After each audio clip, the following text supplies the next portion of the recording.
Bill O'Reilly here, Wednesday, October 5th, 2022. You are listening to the O'Reilly Update. Here's what's happening today in America. President Biden touring hurricane damage in Florida.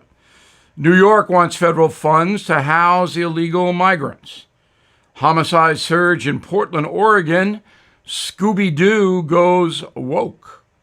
Also ahead, murder and the progressive left. But first, Joe Biden meeting with Florida Governor Ron DeSantis. The two will assess hurricane damage near Fort Myers before holding a briefing with FEMA and first responders.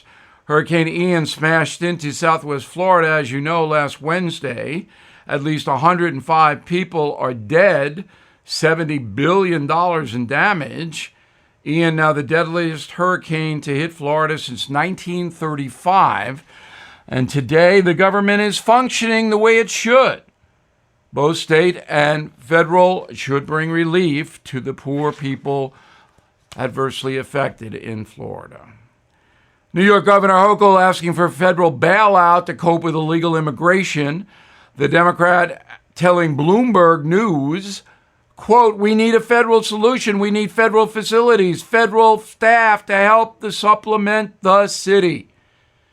Texas Governor Abbott has bused 10,000 migrants into New York City since April because Hochul and other New York elected officials are sanctuary city people.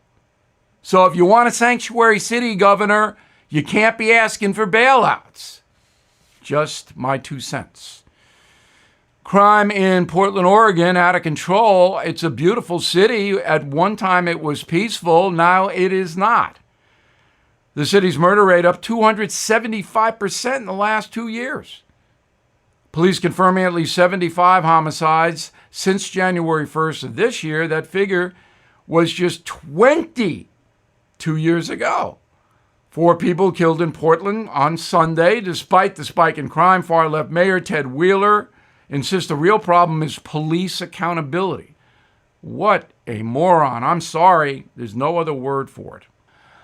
Producers behind the new Scooby Doo movie confirming the character Velma is a lesbian. The Halloween film Trick or Treat Scooby Doo shows Velma smitten with a female fashion designer. Back in a moment with murder on the left. Time now for the O'Reilly Update message of the day. As has been widely reported, far-left politicians are allowing violent mayhem in America. Case in point, Philadelphia District Attorney Larry Krasner, one of the worst homicides in the city of brotherly love, have more than doubled since Krasner has been in office. So a journalist confronted him. But maybe it's not working. It is working. The reality is that There's 1,000 people killed in 20 months. It is working.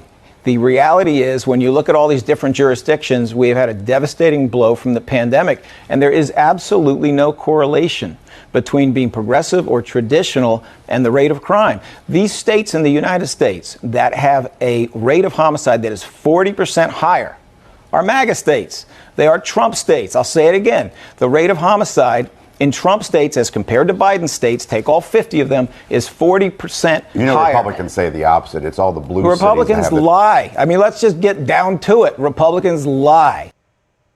Of course, Krasner is, I'm not going to say he's lying. Let's say he's spinning. So he uses a state like Alaska, very low population, run by Republicans. Yeah, it has a high murder rate, primarily because of the indigenous communities. So he just takes stuff out of context. The truth is, and Krasner would never admit the truth because he is not an honest individual in my opinion, the truth is the 10 states with the highest murder rates are rural, but most of the actual murders occur in the big cities. And the 10 most dangerous cities are all controlled by Democrats. They are Milwaukee, Oakland, Kansas City, Camden, New Jersey, St. Louis, Cleveland, Baltimore, Detroit. Likewise, astronomical violence in Chicago, New York City, LA, all Democrat control. Back to Larry Krasner. 1,000 people have been killed in Philadelphia since January 2021. He says it's because of COVID. It's ridiculous. 3,000 have been shot on his watch. Violent felonies up 33%. Armed robberies up 60%. Home invasions up 50% in Philadelphia. But Krasner and other progressive DAs, many funded by George Soros, will never admit the truth. They believe violent criminals should not be harshly punished because their actions were enabled by a corrupt country, the USA. That's right. These loons believe the predators are not really the problem. The country is. It forces them into lives of crime. That is the philosophy behind the progressive left. And in cities from coast to coast, poor Black Americans are dying in record numbers. I'm Bill O'Reilly. I approve the message by writing it. If you'd like more honest news analysis, please visit BillO'Reilly.com. And I hope you check out my new bestseller, Killing the Legends. In a moment, something you might not know. Now, the O'Reilly Update brings you something you might not know. 60 years ago today, a film called Dr. No premiered in London. Based on a book by Ian Fleming, moviegoers were riveted by a suave super spy known as 007. Here is the story behind Bond, James Bond.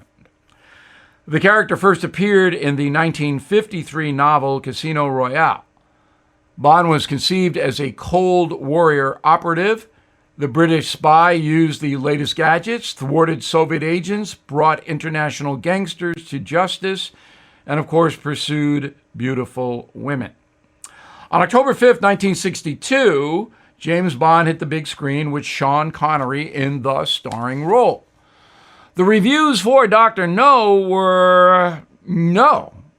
Time magazine called it a blithering blunder, a great big hairy marshmallow featuring a star Connery who seems more than silly, unquote, Time magazine.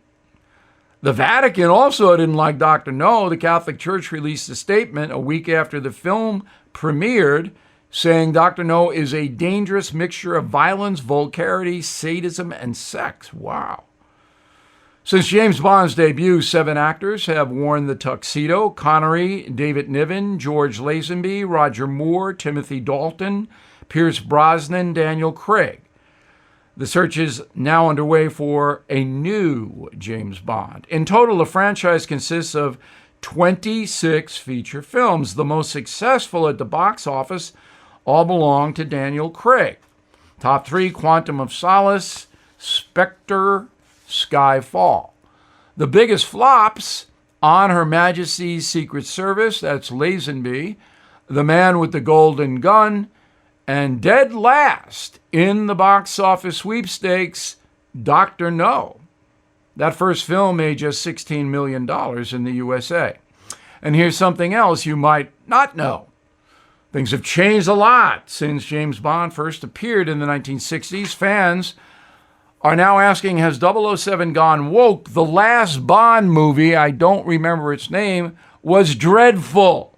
And now, producers behind the next film say Bond will become more sensitive. Oy. Back after this. Thank you for listening to the O'Reilly Update. I am Bill O'Reilly. No spin, just facts, and always looking out for you.